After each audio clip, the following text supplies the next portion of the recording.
Toppers club IAS academy में सभी छात्र छात्राओं का स्वागत है। आशा है आप अच्छे होंगे और तैयारी कर रहे होंगे। इतिहास की श्रृंखला आज हम स्टार्ट करने जा रहे हैं, यानी विधिवत रूप से। अब इसमें आपको क्लास मिलेगी। इससे पहले हम आपको क्विज दे रहे थे, अब क्या मिलेंगे? क्विज के साथ साथ आपको क्लास भी मिलेगी। और आप जानते हैं कि जो पहला जो टॉपिक है वो है स्टोन एज, पूरा पाषाण, जो पाषाण काल है। ठीक है, आज हम उसको देखेंगे। शुरू से लेकर एंड तक वीडियो को देखिएगा और चैनल को सब्सक्राइब जरूर कर लीजिएगा। ठीक है, चलिए पहले हम बात कर लेते हैं। तो देखो, कोई भी आप सब्जेक्ट पढ़ेंगे तो उसकी शब्दावलियां होती हैं, उसका विभाजन होता है, आरंभ होता है। उसी प्रकार भारत के इतिहास में भी शब्दावलियां ली गई हैं, इतिहास की भी शब्दावलियां होती हैं। तो 1776 की हम बात कर रहे हैं और पीएम सुम्प नामक एक हिस्टोरियन थे, पुरातत्वविद थे। वो डेनमार्क के प्राग इतिहास के जो सांस्कृतिक जो चरण है उसका अध्ययन कर रहे थे। उन्होंने मनुष्य के द्वारा जो उपकरण प्रयोग में लाए गए, उनकी मटेरियल जो प्रयोग में लाया गया था, उसके आधार पर 3 भाग में इस सांस्कृतिक चरण को बांटा था। पहला था पाषाण काल, जब मनुष्य ने पत्थरों का प्रयोग किया। दूसरा आपका कांस्य काल, जब मनुष्य ने तांबा और टिन मिलाकर के कांसा बनाया, उन्होंने से कांस्य काल कहा। और तीसरा उन्होंने आयरन एज यानी लौह काल कहा। यह पहली बार किसी व्यक्ति ने वर्गीकरण स्टोन एज, मतलब मनुष्य की जो सभ्यता है उसका वर्गीकरण किया था। 1836 में टॉमसन ने भी इसी का अनुकरण किया। ठीक है, लेकिन फ्रांसीसी विद्वान थे सर जॉन लुबाक। तो सर जॉन लुबाक, जिन्होंने नवपाषाण शब्द का पहली बार प्रयोग किया है, उन्होंने क्या किया? हालांकि देखिए, जॉन लुबाक के बारे में समझ लीजिए कि ये लॉर्ड एवेबरी के नाम से भी जाने जाते हैं। और इन्होंने जो पाषाण काल है, यानी जो इसका जो पहला जो डिवीजन है वो किसमें किया? पूर्व पाषाण काल में किया और नवपाषाण काल में किया। ध्यान रखना, इसीलिए ये कहा जाता है, कई बार प्रश्न आया है कि नवपाषाण काल शब्द का पहली बार प्रयोग किस पुरातत्वविद या हिस्टोरियन ने किया है? तो उसका जो आंसर हो जाता है वो हो जाता है जॉन लुबाक। ठीक है, इन्होंने जो पाषाण का जो उपकरणों का जो प्रारूप और उसको बनाने की जो तकनीकी थी, इसके आधार पर ही वर्गीकरण किया था। लेकिन लॉर्टेट महोदय ने 1870 में, यानी लॉर्टेट महोदय ने 1870 में प्रारंभिक पूर्ण पाषाण, मध्य पूर्व पाषाण और उच्च पूर्व पाषाण, इन 3 भाग में स्टोन एज का डिवाइडेशन किया। आरंभिक जानकारी आपको होना जरूरी है, अगर प्रश्न यहां से पूछ ले तो आपसे जरूर बनना चाहिए। अब यहां पर हम देखते हैं कि जो स्टोन एज है, जो पाषाण काल है, उसे हमने 3 भागों में बांटा है। पहला है पुरा पाषाण काल, दूसरा मध्य पाषाण काल और तीसरा है नवपाषाण काल। जो पुरा पाषाण काल है वो 6 लाख से 10,000 ईसा पूर्व तक है। मध्य पाषाण काल है वो 10,000 से 4,000 ईसा पूर्व है। और जो नवपाषाण काल है, ठीक है, इसे 4,000 से लेकर के 1,000 ईसा पूर्व तक ये डिवीजन है। ये अलग अलग किताबों में अलग अलग सा मिलता है, ये ज्यादा महत्वपूर्ण बात नहीं है। महत्वपूर्ण बात आपका इसका क्रम है, नाम का क्रम है। ठीक है, उसके बाद हमने जो आपका पुरा पाषाण काल है उसको भी 3 भाग में डिवाइड कर दिया है। एक है निम्न पुरा पाषाण युग, मध्य पूर्व पाषाण युग और उच्च पूर्व पाषाण युग में। ध्यान रखना, ये आपको केवल नाम याद रखना है, बाकी और ये समय के बारे में ज्यादा आपको टेंशन लेने की जरूरत नहीं है।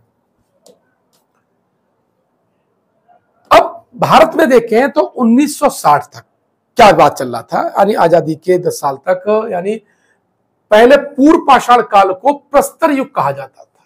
क्या कहा जाता था? प्रस्तर युग कहा जाता था। और यह माना जाता था कि भारत में कोई भी उत्तर पाषाण युग नहीं रहा। ठीक है, लेकिन हमने इन जो शब्दावलियों को कहां से प्रयोग किया? ये जो प्रस्तर युग है, यहाँ के लौह काल है, कांस्य काल है, तो हमने क्या किया? फ्रांस से, कहां से? फ्रांस से इतिहास की शब्दावलियों को लिया और अपने पाठ्यक्रम का, अपने वर्गीकरण का अहम हिस्सा बनाया, उन्हें अहम उसमें स्थान दिया।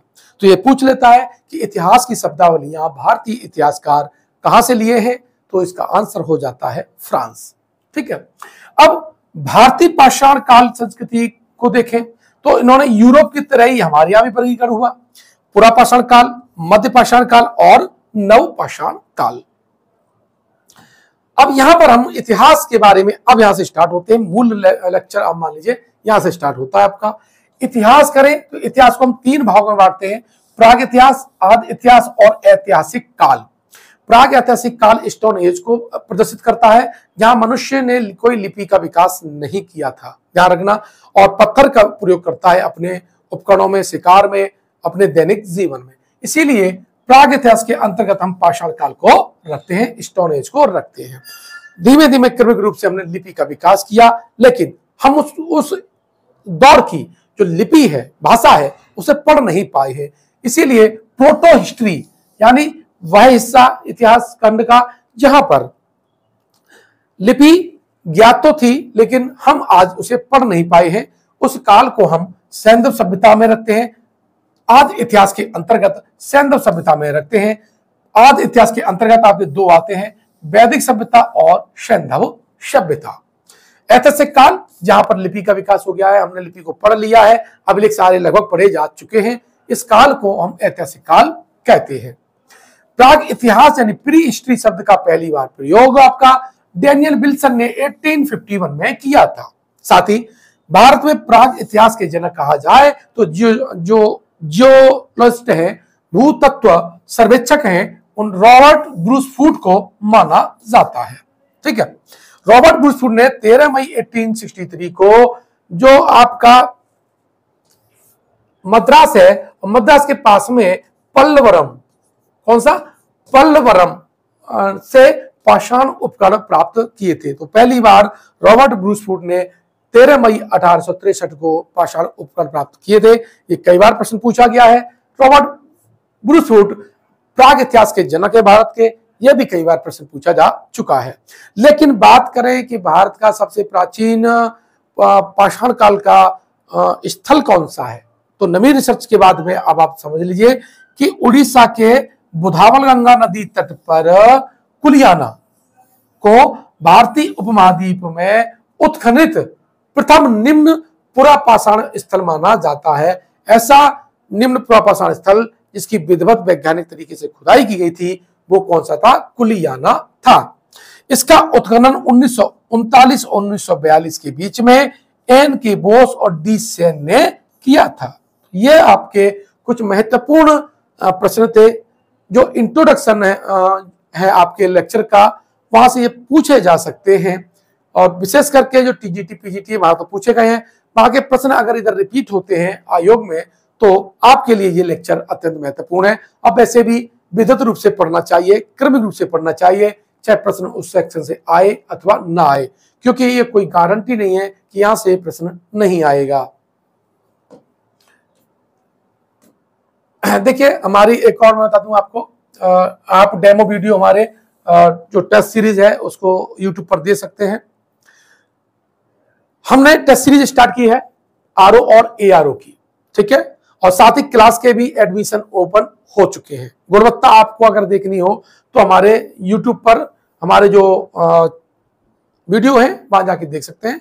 अगर आपको लगता है कि यहाँ से हमें अच्छा मटेरियल मिल सकता है, यहाँ की टीम की वजह से आपके सिलेक्शन में कुछ हेल्प हो सकती है, तो बहुत कम रेट पे हमारे यहाँ नोट्स, टेस्ट सीरीज और क्लास उपलब्ध है। आकर के आप वहां पर ज्वाइन कर सकते हैं।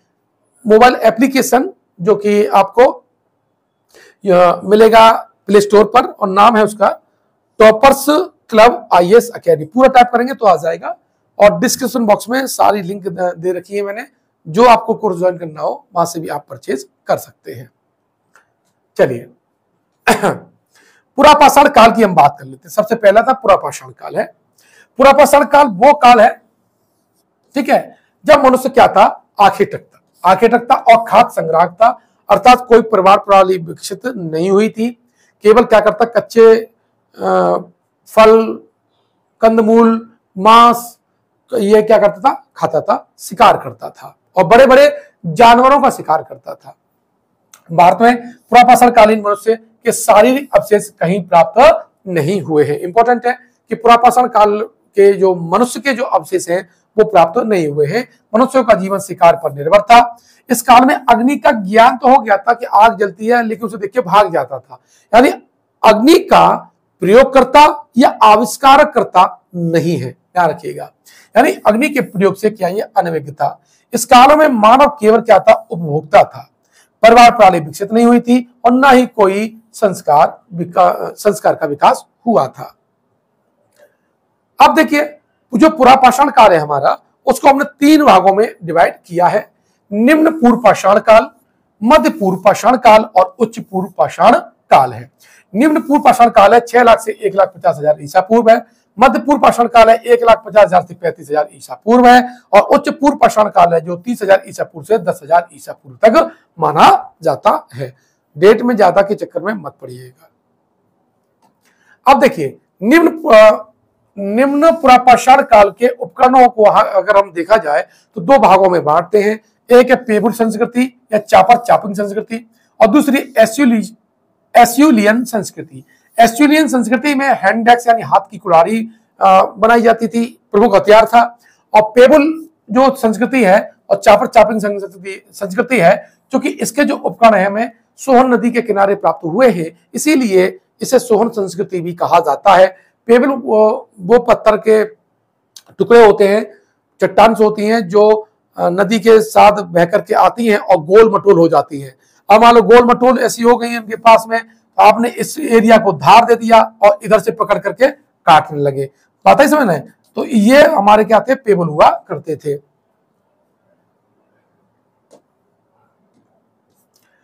अब बात करें पुरापाषाण काल के जो पहला है निम्न पूर्व पाषाण, यानी 6 लाख से लेकर के 1,50,000 ईसा पूर्व के बीच में कहां कहां पर हमारे जो स्थान है, मनुष्य ने कहां पर अपनी आरंभिक बस्तियां बनाई हैं, कहां उनके साक्ष्य प्राप्त होते हैं। तो सबसे महत्वपूर्ण है कि इन्होंने जो पहले पत्थर का जो यूज किया था वो आपका क्वार्टजाइट था। क्या था? क्वार्टजाइट। ये कई बार पूछा गया है। क्वार्टजाइट पत्थर का मनुष्य ने पहली बार प्रयोग किया था। अब ये शिवालिक क्षेत्र है, पहला क्षेत्र है। शिवालिक क्षेत्र में हमें यहाँ के साक्ष्य प्राप्त होते हैं। और यहाँ पर हमारी सोहन नदी है, और सोहन नदी किसकी है? सिंधु की सहायक नदी है। साथ ही जो शिवालिक पहाड़ियां हैं और जो पोतवार का पठार है, इनके बीच में आपको संस्कृति के लक्षण प्राप्त होते हैं। सोहन नदी सूख गई तो फिर हमें वहां पर ये कुछ अवशेष हमको प्राप्त हुए हैं। सोहन नदी घाटी की बात करें तो यहाँ पर 5 लेयर्स मिली है, 5 वेदिकाएं प्राप्त होती हैं। चापर चापिंग और हैंडेक्स उपकरण यहाँ पर मिलते हैं, और जो पत्थर यूज किया है वो क्वार्टजाइट किया है मनुष्य ने। अब 1928 में डीएन बाडिया ने क्या किया, यहाँ पर उत्खनन किया था, इसीलिए इन्हें सोहन घाटी का पितामह भी कहा जाता है। 1930 में KRU टॉड ने क्या किया, वहां पर पिंडघेव का उत्खनन किया था। और 1935 में बहुत महत्वपूर्ण अभियान था जब डी टेरा और पीटरसन ने, किसने? डी टेरा, इसमें नहीं लिखा हुआ है, और पीटरसन ने। एक्चुअली में ये आपको फास्ट तरीके से याद हो जाएगा, ये सारे नोट्स आपको हमारी ऐप पे मिल जाएंगे। डी टेरा और पीटरसन ने अनुसंधान किया था, और इन्होंने जो सॉल्ट रेंज है कहां पर, पाकिस्तान में, वहां पर भी अपना जो पूरा सर्वेक्षण का दायरा बनाया और वहां से ये उपकरण प्राप्त हुए थे। तो ध्यान रखिएगा, डी टेरा और पीटरसन जो कि कैम्ब्रिज अभियान दल के लोग थे, लीडर थे, और इन्होंने निम्न पुरापाषाण काल का सर्वेक्षण आपके शिवालिक क्षेत्र में किया है। चलिए अब यहां से देखते हैं, तो सोहन नदी घाटी में जो मानव के जो साक्ष्य हैं, मनुष्य के जो साक्ष्य हैं, उसके जो उपकरण हैं वो HD सांकलिया ने प्राप्त किए हैं। मनुष्य के नहीं, उनके द्वारा प्रयुक्त उपकरणों के साक्ष्य प्राप्त किए हैं।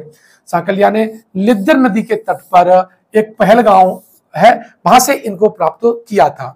सोन नदी घाटी की अगर बात करें तो इसमें से हमें 4 नगर मिलते हैं, मलकपुरा, चौतरा, कलार और चौमुख। ठीक है, यानी टोटल आपके 5 आपके मतलब स्थल हैं जहां से हमें ये उपकरण प्राप्त हुए हैं, जिसमें चौतरा आपका बहुत इंपॉर्टेंट है।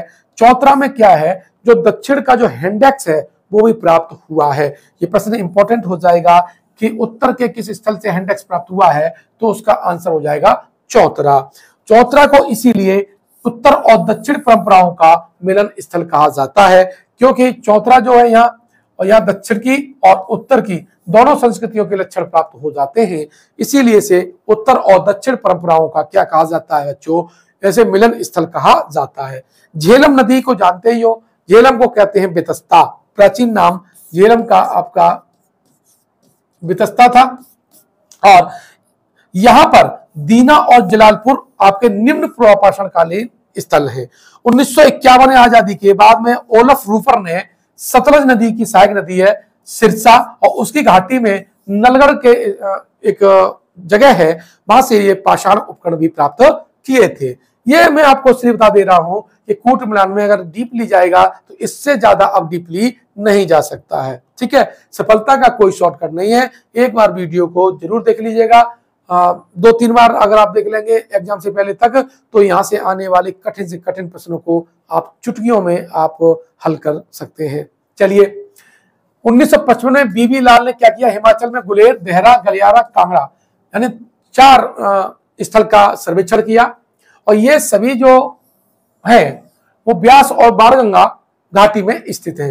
कांगड़ा जो है वो पाताल गंगा और बाणगंगा के संगम पर स्थित है। 1954 में ब्यास की एक सहायक नदी है और उस पर जो बाईडी शर्मा है उन्होंने चापर और चापिंग उपकरण प्राप्त किए हैं। दिल्ली के अनंतपुर में भी आपको एस्यूलियन औजार प्राप्त होते हैं। ठीक है, चंडीगढ़ के पास में होशियारपुर है और वहां पर भी एस्यूलियन जो उपकरण है वो जीसी महापात्रा ने प्राप्त किए थे। ये प्रश्न थे जो आपसे पूछे जा सकते हैं।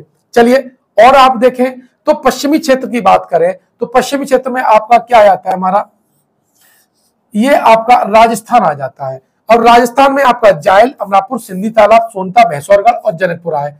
आप केवल 1 बार 2 बार इस वीडियो को सरसरी तौर पे देख लीजिएगा। जो मैंने प्रश्न पूछे गए हैं किसी भी एग्जाम में, चाहे वो यूपीएससी हो, पीसीएस हो, आरओ हो, टीजीटी पीजीटी हो, मैंने उसका एक संकलन कर दिया है। वो इंपॉर्टेंट है, वो रेड से है। चित्तौड़गढ़ जो कि गंभीरी नदी के किनारे स्थित है और बेराच नदी के किनारे नागरी है और ये है कहां पर, ये आपके राजस्थान में है। तो राजस्थान के निम्न पुरापाषाणकालीन स्थल है। बात करें गुजरात में तो गुजरात में हडोल, पदमारी, वीरपुर जो ये साबरमती घाटी में है। सौराष्ट्र यानी जो काठियावाड़ा, सौराष्ट्र यानी काठियावाड़ा आप ऐसे मानो, ये तो ऊपर कच्छ है और ये जो काठियावाड़ा है। ठीक है, तो काठियावाड़ में भदर, हिरन और कालूबार, ये तीनों नगर कहां पर है, आपके काठियावाड़ा में स्थित है। मध्य प्रदेश की बात करें तो अरुण सोनकिया ने, मोस्ट इंपोर्टेंट है यहां से, ये प्रश्न कई बार प्रश्न पूछा गया है। अरुण सोनकिया ने मध्य प्रदेश के हथनौरा से, जो कि नर्मदा घाटी में स्थित है, मनुष्य की खोपड़ी प्राप्त की थी, मानव कपाल और हाथियों का जीवाश्म भी प्राप्त किया था। ये कई बार प्रश्न पूछा गया है, इसलिए मेरी दृष्टि से ये इंपॉर्टेंट है। सोन घाटी में ही आपकी बाघोर है, ध्यान रखना बाघोर नहीं है, बाघोर है, बाघोर। अगर आप बाघोर कर लोगे तो ये स्थल आपका राजस्थान में हो जाएगा, ये वाला, तो ये नहीं है, यहाँ पर बाघोर है। नरसिंहपुर और सीहोर ये मध्य प्रदेश के निम्न पुरापाषाणकालीन स्थल हैं। महाराष्ट्र में बात करें तो महाराष्ट्र से बहुत बार पूछा गया है। बोरी जो कि सबसे प्राचीन माना जाता है महाराष्ट्र का, चिरकी, नेवासा, भदने, बोरी, बारी, मेरगांव, ध्यान रखना ये सारे के सारे इंपॉर्टेंट हैं। दक्षिण की बात करें तो कर्नाटक में हुड़संगी, लखामपुर, अनागवाड़ी, यदुरवाड़ी और यदुरपुर स्थित है। और साथ ही आंध्र प्रदेश में जो करीमपुर है, करीमपुरी है, मोस्ट इंपॉर्टेंट है। यहाँ से यहाँ पर नेल्लूर, गिदलूर और प्रकाशम जो स्थल है वो निम्न पुरापाषाणकालीन स्थल है। तमिलनाडु की बात करें तो पल्लवरम, जानते हो यहाँ से रॉबर्ट ब्रूसफूड ने उपकरण प्राप्त किया था। अतिपक्कम मोस्ट इंपोर्टेंट, भद्रमोतुरई और माना जनकारण और चिंगलपेट में स्थित है गुड़ियम गुफा। ठीक है, ये के सारे क्या हैं, आपके महत्वपूर्ण स्थल हैं। पूर्वी क्षेत्र की बात करें तो पश्चिम बंगाल में बांकुड़ा, पुरुलिया, बीरपुर और मिदनापुर है। उड़ीसा में कुलियाना और डारी डूंगरी है। कहां पर है, उड़ीसा में कुलियाना और डारी डूंगरी। अब आते हैं मध्य पुरापाषाण काल का, मोस्ट इंपोर्टेंट यही है आपका। मध्य पुरापाषाण काल का समय 1.5 लाख से 30,000 ईसा पूर्व तक माना जाता है। इसे नेवासियन संस्कृति जो नाम दिया था वो केडी बनर्जी ने दिया था। यह इंपॉर्टेंट है क्योंकि इन्होंने प्रारूप जो स्थल है, जो प्रारूप जो उपकरण है वो नेवासा से प्राप्त हुए थे, इसीलिए उन्होंने इसे नेवासियन संस्कृति कहा था। फलक संस्कृति, क्योंकि इस युग में फ्लैग की बहुलता थी, मनुष्य ने फ्लैग पे ज्यादा ध्यान दिया, इसीलिए A.K. घोष ने क्या किया, इसे फलक संस्कृति नाम दिया है। बर्केट और कम्याने ने इसे सीरीज सेकंड कहा, जबकि डी टेरा और पीटरसन ने, जो कैम्ब्रिज दल के लोग थे, उन्होंने सीरीज सेकंड इंडस्ट्री इसका नाम दिया था। किसे? मध्य पुरापाषाण काल के मनुष्यों ने जो उपकरणों को प्राप्त किया था, उस आधार पर उन्होंने इसे सीरीज सेकंड इंडस्ट्री नाम दिया था। एच.डी. सांकलिया ने इसे प्रोटो नियोलिथिक नाम दिया था, यानी आद नवपाषाण आपकी संस्कृति नाम दिया था। इसमें ब्लेड और फलक की अधिकता थी, इसीलिए इस काल की संस्कृति को फलक ब्लेड स्क्रैपर संस्कृति भी कहा जाता है। ध्यान रखना, मध्य पुरापाषाण काल, ये देखना है, मध्य पाषाण काल अलग है, मध्य पाषाण काल ये अलग है, ठीक है। पुरापाषाण काल के बाद मध्य पाषाण काल आता है, नवपाषाण काल आता है, और ये क्या है, ये पुरापाषाण काल का भाग है। किसका? पुरापाषाण काल का भाग है। ये गलत मत कर देना बच्चे, यहां पढ़ने में और इस पढ़ने में गलती हो जाती है। चलिए, महाराष्ट्र की हम बात करें तो महाराष्ट्र में जो नेवासा था, क्या था? नेवासा। यहां से जो ऊपर प्राप्त हुए हैं उसी के नाम पर इसे नेवासा संस्कृति कहा गया है, और इसे जो इस काल का प्रारूप स्थल भी घोषित किया गया है, ठीक है। महाराष्ट्र में कहां पर है? नेवासा है। मध्य प्रदेश में समनापुर, मंदसौर, खड़कीनालगढ़ है। राजस्थान में बागन, बेराज घाटी में चंपाखेड़ी, भूतिया, होकरा, बरधानी। बिहार में जमालपुर। उत्तर प्रदेश में बहुत इंपॉर्टेंट है, बेलन घाटी में आपको प्राप्त हुए हैं। बस इतने सेक्शन में यही ज्यादा इंपॉर्टेंट है, बाकी सरसरी तौर पे आप देख लीजिएगा। बेलन घाटी में आपको बताऊं, खुंतावीर। पाकिस्तान में अगर देखा जाए तो संगाबो और परखोदर्रा, ये मध्य पुरापाषाणकालीन स्थल हैं। अब आते हैं उच्च पुरापाषाण काल, तीसरा, यानी पुरापाषाण काल का अंतिम काल।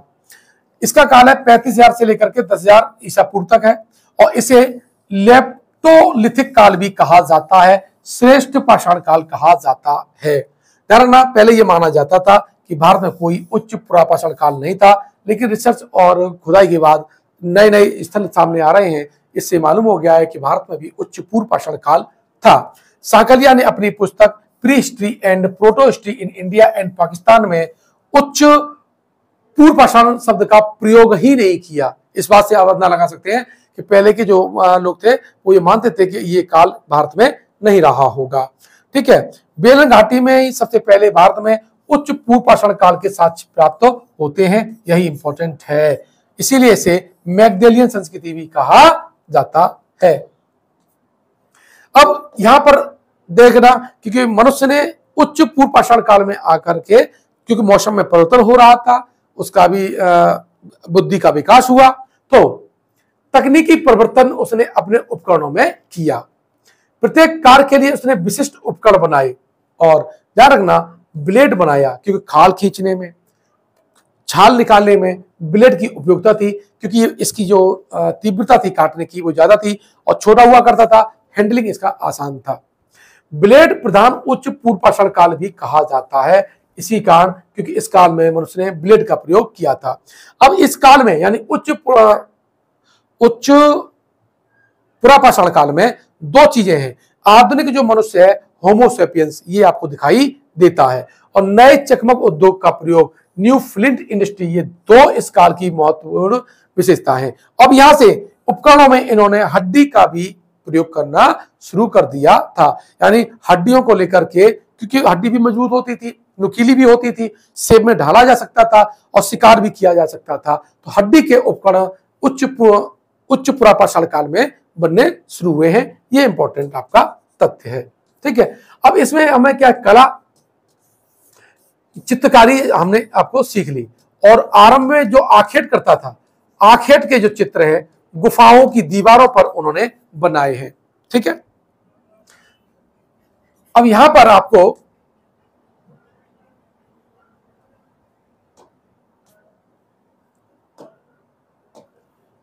ठीक है, यहां से हड्डियों के जो बने उपकरण है वो कहां है, कुरनूल और मुच्छला से हमें प्राप्त होते हैं। ठीक है। बेलन घाटी में लोहदा नाला है। अब लोहदा नाला में दुनिया की सबसे प्राचीनतम अस्थि यानी हड्डियों से निर्मित स्त्री की मूर्ति प्राप्त हुई है।